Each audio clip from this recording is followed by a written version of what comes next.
Hello, hello, hello. Good evening, everyone. Welcome to another installment of Simple Sublimation. I'm yours truly, Will, and we're going to get right into it.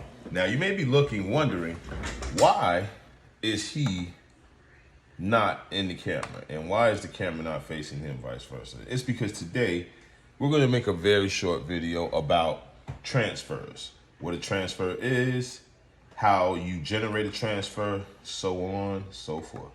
Okay, I was just doing some work here, so I'm just going to try to clear this one really quickly. All right, so this is the art platform that I use for sublimation. It's called the Creative Studio. This trusty instrument here would be our SG400. They don't make SG400s anymore. Now you have to get either an SG500 or an SG1000.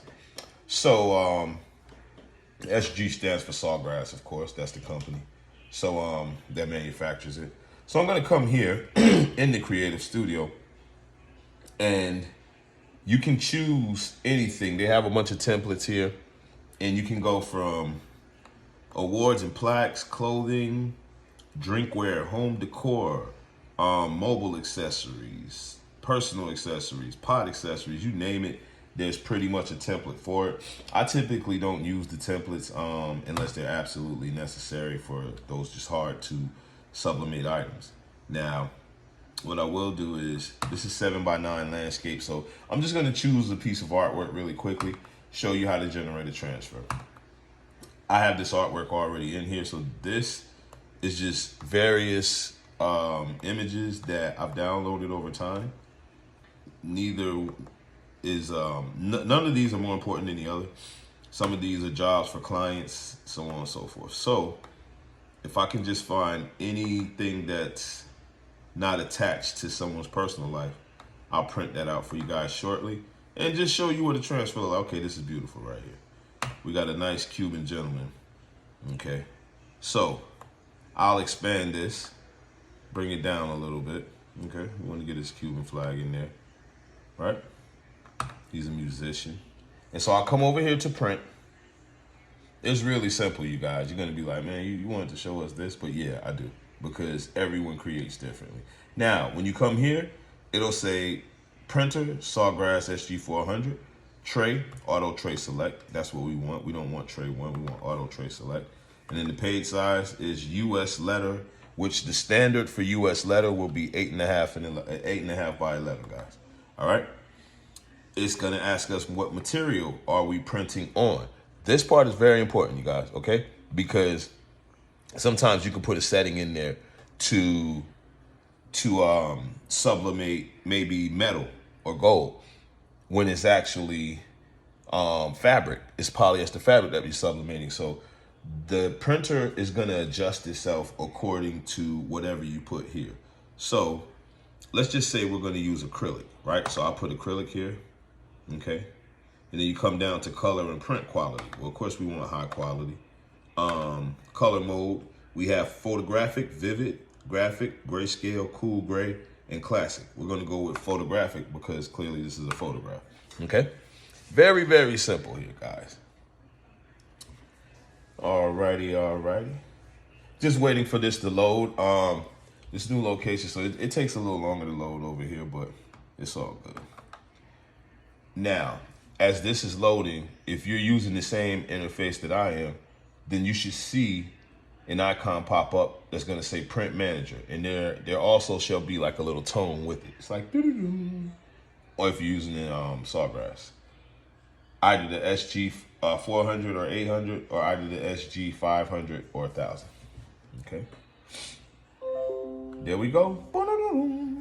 So it's going to bring us here, and as you see, we are already substrate acrylic, paper TruePix Classic. You have a different, whatever paper you're using. If you're using Texprint, any paper that you're using, if it's here, feel free to put it here. Okay, if it's not, just go with TruePix. That's what I always do. High quality. We already have our tray selected. Now, when you come here, that's under material. You go to layout. Do you want to preserve layout from designer? Nope. We want the Print Manager to perform our layout. So we check Print Manager performs layout, right? All right. Okay. We have, and if you want to know what that means, basically, it's like when you enable the Print Manager to perform your layout, the print manager will crop the designs and position multiple designs on the selected page size, which is very important for you guys that are like, you're really time sensitive on the things that you may be doing. Also page size, 8.5 by 11, very important. Trim white space, absolutely. We want them to trim the white space for us because we're not coming through with scissors afterwards. We're getting straight to printing. So that's important also, and we want it to be centered, right? So we'll come over here after we make sure all that's correct, go to jobs. How many jobs are you performing? Because I've done it before. Sometimes you guys, well, this will come up and there'll be multiple jobs there. So you want to make sure that it's just the one job that you're doing. Come over here to check your color profiles. Now, this is very, very important. I get questions all the time in other groups about how do I achieve the colors that I achieve? You know, how does it come out so vibrant? This right here, this is your color scale, okay? And you want to get to know this. You want to adjust this. You want to play with this as much as possible and figure out what actually works for you in your software. Then you come over to this other category and it's called other. Other is just print to file. We don't want to print to file. Like we said, we're already letting the print manager perform our layout. So we'll come over here after all of this. If we're content with all of this and it matches what we need to happen, come over here to print.